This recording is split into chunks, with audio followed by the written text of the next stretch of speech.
Hello guys, and thank you for tuning in to 10-4 Ministries. So I know I posted yesterday that I was going to put up a video, and here it is.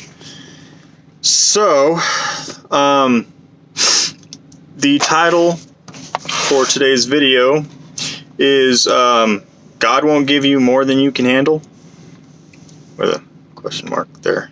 I don't know if you caught that influx there. Anyway, I am going to start out by saying I am extremely tired, guys. I'm sorry. I made 2 drops today and still drove like 9.5 hours, and I still gotta drive more tomorrow and make 2 more drops if possible. Anyway, I'm tired. So I was really contemplating on whether or not to do this today, because I'm so tired, but I did say I would either put the video up yesterday or today, and I obviously can't do it yesterday. So, moving on. I apologize. So, Moses had the Red Sea and the Egyptians. David had Goliath. Samson had the Philistines. Paul had his many trials and his thorn in the flesh. And Jesus had the cross. All of these men had burdens that were too hard to bear alone. As we see in all of these accounts, they leaned on the Lord for their strength. And I'm going to open up with one of my favorite passages, Isaiah 40, verse 29 through 31. He gives strength to the faint and strengthens the powerless. Youths may become faint and weary, and young men stumble and fall. But those who trust in the Lord will renew their strength. They will soar on wings like eagles. They will run and not become weary. They will walk and not faint. So, the key line there is in verse 31. But those who trust in the Lord. There's many times where I've been faced with a struggle or a decision or something that I couldn't handle on my own. I couldn't do it on my own. And as I have said in the past, if I were left up to my own decisions and my own strength and my own willpower, I would be a lot worse off than I am. And I have proven that in my past. But even Paul faced some extraordinary circumstances. He was stoned and left for dead. He was beaten multiple times. He was shipwrecked out at sea for 3 days. He was in horrible weather on ships multiple times. And then we get to this thorn in the flesh, which I haven't heard it exactly explained. Nobody really knows what the thorn in the flesh was, except that he prayed over and over and over again for God to remove it from him. And the answer he got is in 2 Corinthians chapter 12, verse 9. And all of this is from the CSB. So verse 9 says, "But he said to me, my grace is sufficient for you, for my power is perfected in weakness. Therefore I will most gladly boast all the more about my weaknesses, so that Christ's power may reside in me. So I take pleasure in weaknesses, insults, hardships, persecutions, and in difficulties for the sake of Christ. For when I am weak, then I am strong." And if you'll excuse me one moment, I apologize terribly. It is it's allergy season and it's getting to me. But anyway, so what I was saying, for when I am weak, then I am strong. Paul is I mean, the chapter before it and going on, he talks about, boasting and boasting like fools and like a madman. And he's basically saying, if I'm going to boast in anything, I'm going to boast in my weaknesses to glorify Christ. Because when I am weak, then I am strong. Because he is leaning on Christ. He's relying on Jesus for his strength and not his own strength. Even though we know that Paul was a pretty fit guy. It's explained in the Bible. He was short in stature, but he was stocky. He was a tent maker. So, I mean, he was a physical guy.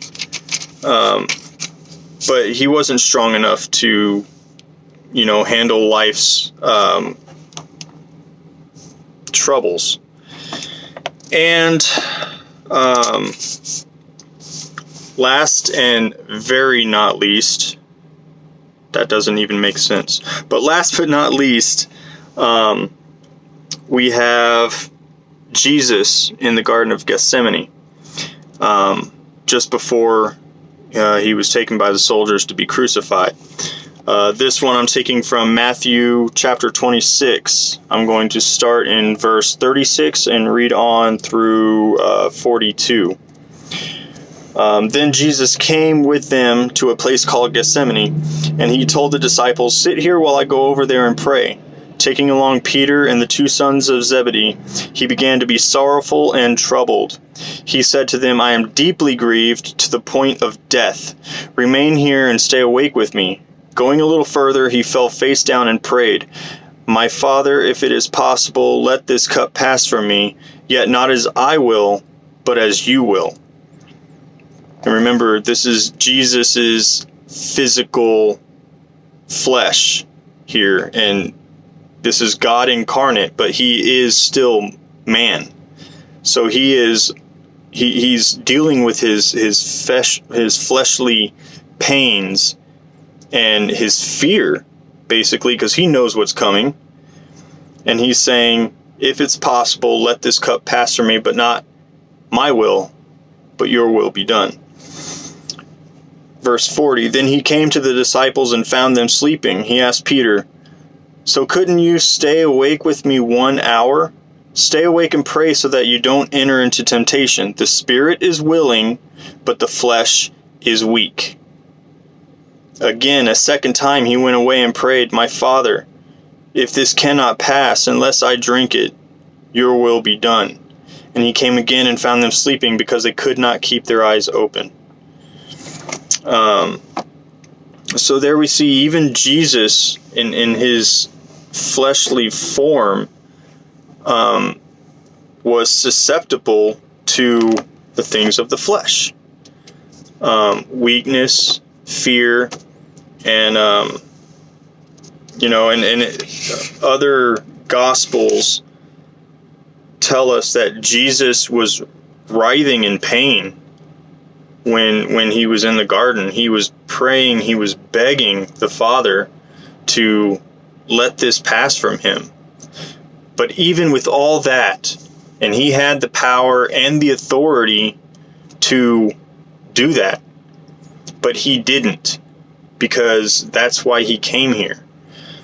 And I'm going to close with Jeremiah 17, verse 7. The person who trusts in the Lord, whose confidence indeed is the Lord, is blessed.